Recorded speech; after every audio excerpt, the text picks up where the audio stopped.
धन्यवाद अध्यक्ष महोदय. Point of information. अनेक माध्यमांद्वारे प्रसिद्ध झालेल्या वृत्तांनुसार मुंबईच्या नायर हॉस्पिटलमध्ये जे वसतिगृह आहेत अनेक दिवस नियमित स्वच्छता झाली नाही आहे. त्यामुळे कचऱ्याचे ढीग साचले आहे. स्वच्छतागृहाची दयनीय अवस्था झाली आहे. दुर्गंधी पसरली आहे आणि विद्यार्थ्यांच्या आरोग्यावर प्रतिकूल परिणाम होण्याची भीती निर्माण झाली आहे.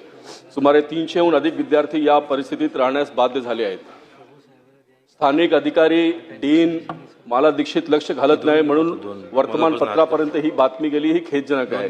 राज्यातील वैद्यकीय शिक्षण घेणारे विद्यार्थी हे उद्याच्या आरोग्याचे व्यवस्थेचे कणा आहेत. परंतु दुर्दैवाने अशा विद्यार्थ्यांना मागील काही दिवसापासून अत्यंत अस्वच्छ, असुरक्षित व अमानुष परिस्थितीत वास्तव्य करावे लागत आहे.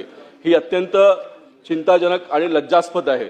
आणि म्हणून अध्यक्ष महोदय, आपल्या मार्फत मी सूचना करू इच्छितो शासनाला की वरील मागण्यावर तत्काळ सकारात्मक निर्णय घेण्यात यावा व त्वरित हॉस्पिटलमध्ये जे मॅनेजमेंट आहे त्यांनी याकडे लक्ष घालून पर्यायी नेहमी स्वच्छतेची व्यवस्था व्हावी अशी चिंता करावी.